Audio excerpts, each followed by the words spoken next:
Welcome back to the soliamechling show. I'm so excited that you guys are back for yet another episode. I'm giving you guys all of the ammunition to be able to talk about being pro-life, being able to talk about abortion, and all of those things. If you're seeing this, yes, it is very late at night, but it is the only time of the week that I will have to film this. So, therefore, I am not going to have a coffee or a matcha, and I didn't have the energy to make myself a tea or anything. But I see you guys to the other side of the screen. Make sure you try to have maybe even just a sip of water, but have a Alani, a matcha, a coffee, a tea, a lemonade, whatever you need, grab it because we're about to sip and settle. This conversation isn't about debates, it's not about trickery, it's not about fear-mongering or false claims. It's not a political debate mode, it's truly a humanitarian plea. It is talking about human life, it is talking about the value of life and what are very serious cases out there, very serious conditions for the mother and the baby and all of the things. We're going to talk about this in a very respectful manner, a healthy conversation, so without that, without further intro, I think we should go right into heart check. And the Bible verse that I thought was very fitting for today is Psalms 139:13. And in this Bible, it is actually a new one because I left my other Bible out in the car. This is the New King James Version. Normally I do the NIV, but this is what I had, so we're gonna go with it. And if you guys want to read along, as I had previously stated, it is Psalms 139:13, and I might even go into 15 because I think that whole little passage is very important, very impactful. So what it says is, "You formed my inmost parts, you covered me in my mother's womb. I will praise you, for I am fearfully and wonderfully made. Marvelous are your works, and that my soul knows very well. My frame was not hidden from you when I was made in secret and skillfully wrought into the lowest parts of the earth." And then basically the NIV version translates for that one sentence, "You formed me in my inmost parts, you knitted me together in my mother's womb." And so that is just from the Christian perspective of talking about being pro-life. There's a lot of Christians out there that are pro-choice and say, the Bible doesn't talk about abortion. And it doesn't, because that wasn't really something that they were going through at the time. They weren't going through abortions, but they were going through things where people were sacrificing their firstborn child to deities and gods, and people were unfortunately being sexually abused and going through things, and the Lord so eloquently has passages for us that we can go back to and read upon what he says. And in the Bible, in Genesis, where it's told that we are created in the image of God, and what value do we have from the creator of the universe? If we don't value human life in its most innocent form, then what does that mean as a Christian? And going back to this one, and I think also in Proverbs, there's several passages that talk about how the Lord has knitted us together in our mother's womb. And I don't think that passage can mean anything else but the fact that God makes each and every one of us different and special and perfect in all sorts of different scenarios. But that doesn't make any one of us less than the other, just because of the circumstances of our birth, or the family that we were born into, or the complications during when we were born. None of that defines who we are as people today. And there's this famous quote by Reagan out there that says, "I find it funny that every single person who is for abortion has already been born." And I do think that's really interesting is, to every single person that was born, your mother gave you a chance at life. Your mother said yes to whatever situation or scenario that she was in. And then you're fighting so that other women and other babies don't get that same opportunity and that same chance in life. And so the Lord is so incredible in the way he walks with people. And a lot of people will say, well, how as a Christian, what does it mean when there's a 10-year-old girl who is sexually assaulted and she gets pregnant? And that is such a horrible thing. I don't want any single person to have to go through that. And that is such a hard scenario. And we're going to get into, some of the common abortion topics and debates and how to break those down. But, when you're a Christian, they'll try to come from this, well, you're loving, you're empathetic, you're caring. Why should a woman have to carry that baby to term? She should just be able to get rid of it. Well, the second that you dehumanize a fetus, that's really where it all goes wrong, because then you don't think that, human life starts at conception.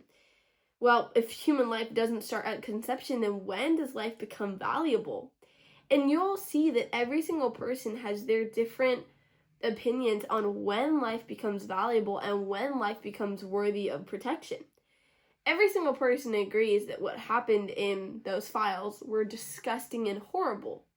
Dismembering babies' bodies and all of those things.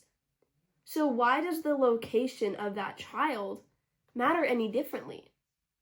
Whether it's inside the womb or whether it's out of it, it's still a baby and it's still a child. It's still a life worthy of dignity and respect and value. And those are a lot of things that we can debate on. But I think the most practical thing that us as Christians have to unite on is simply that the Lord calls us to be pro-life. And I don't think that that is insane. The Lord is pro-life in pretty much every scenario, whether that's humanitarian, whether that's for babies, whether that's for anything. The Lord is very pro-life. And that gets into a whole nother thing. But, the Lord is perfect in his ways. But at the end of the day, the Lord calls us to be pro-life. And like I said, with passages that he has talked about before, saying that we are made in his image, talking about the fact that we are each perfectly and wonderfully made works of God. In Jeremiah 29:11, God has plans for us and paths for us, and that is truly what it means to be pro-life. It means to value life and give each life the opportunity that it deserves. So now we're going to go into common pro-choice arguments, respectfully addressed, of course. So the first one is my body, my choice. Probably the most common one. And I can see where some people think that is the thing. My body, it's my choice. Okay, I agree with you. If it's your body, it's your choice. Listen, I shouldn't be able to get to tell you what you should do with your body. That is your right as an American citizen, as a human being. But it's not your body. So it's not your choice. See, a baby has different DNA. A fetus, you could call it, has completely different DNA than its mother. It has a different blood type already, pretty much, a different heartbeat, different little patterns of everything. And it's already starting to form its little shape. It is not your body. It is not just a little clump that you can throw away. So that is how I would respond to that. My body, my choice? Okay, same. But it's not your body. It's the body of an innocent human life. And you don't get the right to choose what that other little life goes through. You don't get to choose to dismember and just discard that life because it's not your choice. What about the baby's choice? And when I was in the March for Life, we would do this chant, pro-choice is a lie. Babies never choose to die. Because sure, mom gets a choice, and we can discuss that, Pro-life, it's not just the baby. There is such a beautiful part of wanting to help the mother through that journey. We don't want the mother to suffer. We don't want the mother to have to feel like she's alone or she has no people behind her or that she has no finances available. We want to be there for the mother as a pro-life person. But at the same time, why doesn't that baby also get a chance at life? And so that's one of the things that we talk about a lot is, if it's two bodies, then it's not just a choice about yourself and your body, but it's the choice of another human life. And I don't get to decide what happens to another human life because that's not my responsibility. And so let's go to the next one. It's just a clump of cells. It is just a clump of cells. This is the most, besides my body, my choice, this is probably the second most argument that a lot of us have heard. It is just a clump of cells. They just go there, the abortion facility, they swipe the little clump of cells and you're good. Well, scientifically, we're all just clumps of cells. We're really big, walking around clumps of cells. So what does that even mean when you say a clump of cells? Biology textbooks state that life begins at fertilization. Once that happens, then life has begun. And a fetus meets all 7 requirements to be identified as life. A new genetically distinct organism with its own DNA has been formed. This doesn't mean the baby will look like a newborn. It doesn't mean it can survive on its own. But a newborn also cannot survive on its own. It is neither a toddler or somebody on life support, and dependency doesn't determine value. God knitting someone together doesn't depend on how developed they look or what their differences are or what their difficulties are. And when somebody says it's just a clump of cells, so are you. That clump of cells might have a different shape or a different form, and it might not look like you and me, but that still doesn't mean it's any less valuable. So that's something that you can also talk about too. It's just that, no, it's not just a clump of cells. Sure, it is a clump of cells because we all are, but it's not just a clump of cells. Its own DNA. It has all of these 7 characteristics of life. Science, they tell us to follow the science. Science says that it is a life. So what else do you need to say? The next one, what about the hard cases? The emotional ones, where rape, medical emergencies, poverty, sexual assault, all of the things. As Christians, we cannot be cold here. People go through really hard things, and I don't want people to have to go through that. I don't also want people to think that they have to make a choice between their career and their children. Let's talk about this. Women deserve support and compassion, and trauma is real in cases of rape and sexual assault. But what I will say is that there have been so many studies that after a woman has gone through the immense trauma that she is actually more likely to become depressed and anxious after she has that abortion. Is the baby at fault for its father's horrible acts? Is that the baby's fault? Are you going to take it out on the baby? Because if we want to talk about reform for predators and sexual deviants, 100%, let's do it. Actually, this country is too soft on that crime. But when it comes to the baby, the innocent baby that didn't do anything wrong, it doesn't deserve that. It deserves life as well and a chance at that. And sure, the mother can give it up for adoption. But going through those 9 months of trauma, as they say, it's going to be just as traumatic if you have her rip that child from her. Your body also starts to change immediately when you get pregnant. It starts preparing for that second baby. And the human body, unless it is a natural miscarriage, is not very used to just having a baby suddenly inside the body and then suddenly not. That completely changes everything. So not only are you trying to adjust to this, but you were pregnant, your body thought you were pregnant, and then all of a sudden you're not. That's going to take a physical toll on you, and one that's not hardly talked about enough. Let's talk about medical emergencies. There's 2 patients when a woman is pregnant. There's the baby and there's the woman. And I don't think it ever should, for the most part, come down to the baby or the mom. I think in every possible scenario, the doctor should be thinking about both patients and how to assist and care for both patients. And if they have done every single thing that they've tried to do and the baby loses its life, or one of the patients loses its life, that's horrible and that is sad. But the doctors did everything they could. They should not have to tell a woman that in order to survive, she has to terminate her child. And I fully believe that, sometimes complications do happen and people do unfortunately pass away. But as a doctor, you should be trying to do everything to save both of those people in that scenario, both of those patients. If a baby was conceived in trauma, that doesn't make the baby any less human. I have a friend who was conceived in rape and sexual assault when her mother was 13. And my friend always talks about the fact that you wouldn't be able to tell. You can't tell on an ultrasound. You can't tell what a baby has gone through or what the mother of that baby has gone through. You cannot tell her story. She tells her story. Because she says, am I any less valuable?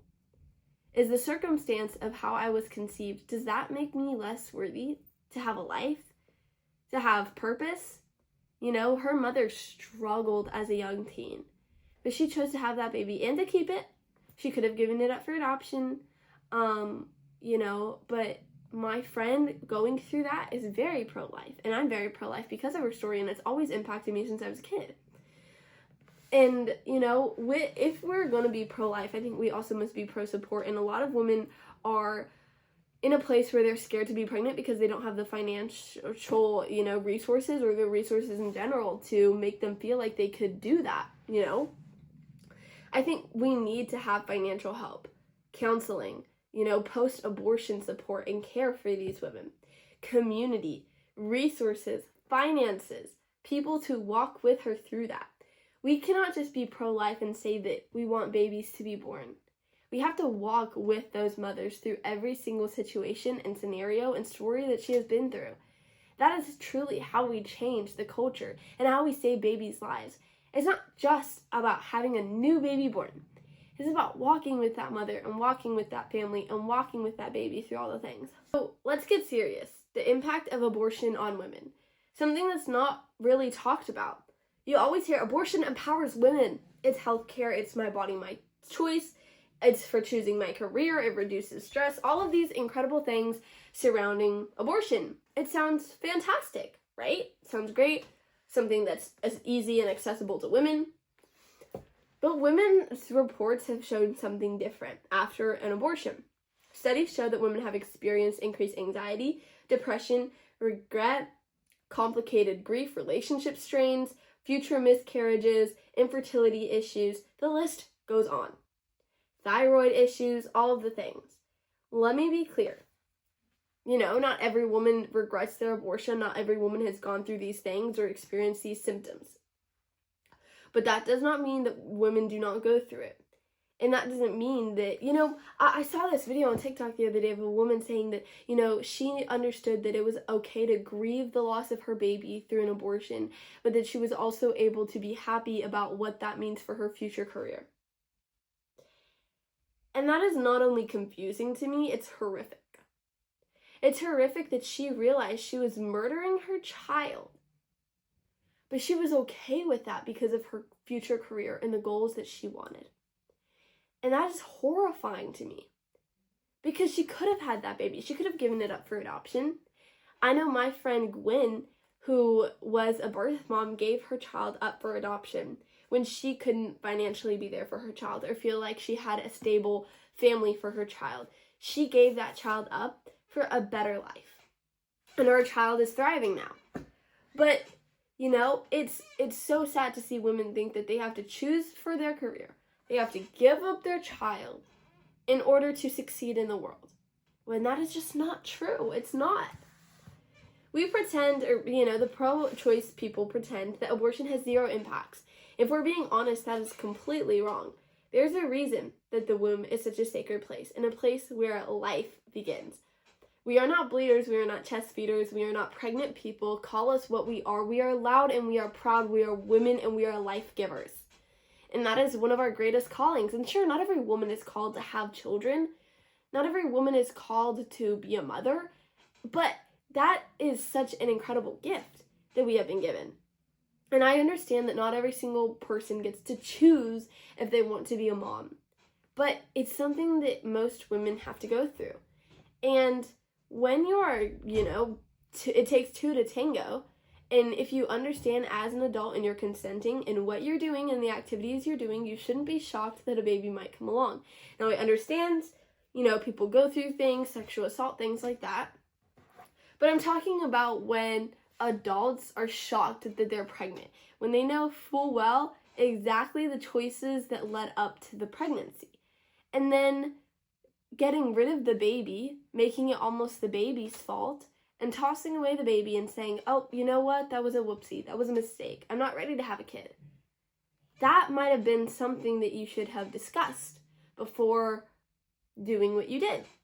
And there's no hate in that. I'm not trying to be hateful about that, but that's just something that I really talk about because this is not the child's fault, and how many abortions happen globally? I want you guys to guess for a second. Is it 20 million? 25 million? How many globally? For a year? 70 to 75 million abortions a year. So many people talk, it would be overpopulated, it would be insane. Oh my gosh, no, we can't have every single baby born. Look around. Society is declining. The average fertility rate for women is 1.9, and that is below replacement rate. That is not thriving cities and populations. I'm talking about replacement rate, not growth rate. The average fertility rate is 1.9. Replacement is 2.1. We're not even hitting replacement. What does that mean? Well, 2 people having 1 kid. That's not replacing the 2 people. So you're under the replacement rate. If you're replacing 2 people, you would be having an average of 2 children. And growth rate would be 3+ children. But that's not what we're seeing. We're seeing a decline in children all over the world because of abortion. Back in the 1800s, oh, what about overpopulation? That's not really something that was insane. They were all dying of overpopulation. Not enough food. We live in the 21st century. I guarantee you that there is a way to make sure that all of us are safe and good without having 70 million deaths of innocent children's life a year. What does that break down to? Almost 200,000 per day. Every day you wake up and every day you go to sleep, that's 200,000 babies that have been murdered. Every hour, 8,000 babies across the world have been murdered. Really let those numbers sink into you. Because it is not just a number. It is a life. It is a story. It is a future that has been ripped from that child. I saw this quote as well, and it said, we gave you the cure to cancer and then you aborted it. Can you think of all the little artists and the joy and the doctors and the lawyers and the teachers and the first responders and the business owners we would have? 1/3 of my generation has been aborted. 1/3. I don't want Gen Alpha or any other generation to have to go through that. Maybe their future friends, their future spouses were aborted. That's not crazy to think. That's not crazy to say because it's going on. So as a teen, when all of these people say pro-choice, pro-choice, pro-choice, what does that mean? What does it mean to be pro-choice? Is that an evil thing? What does pro-life mean? What do I believe? What does the Bible say? Well, let me break it down for you. Pro-choice, basically they say that they give you the choice to either keep your child or to get rid of your child. It's funny, though, because when you choose to keep your child, they don't support you. They only support you when you abort your child. What does the abortion of a child mean? Well, it means that they dismember the baby, and they put all of the body parts on a petri dish to make sure that they've gotten all the parts out. That's a second trimester abortion. And it's horrifying. It's horrifying. It is a baby, and you can see every single part of it on there. And it's horrible. Abortion is the murder of innocent life, and there's no ands, buts, if, or ors, and whatever. It just is. What does the pro-life stand for? Pro-life stands for pretty much, there's different variations, but pretty much in every circumstance, fighting for the life of the baby and the mom. And fighting so that the mom can have support and resources just like the baby. Whether that means adoption, whether that means keeping it, whether that means whatever is best for the baby and the mom, both of them. That's what happens, and that's what needs to be put first. What does the Bible say?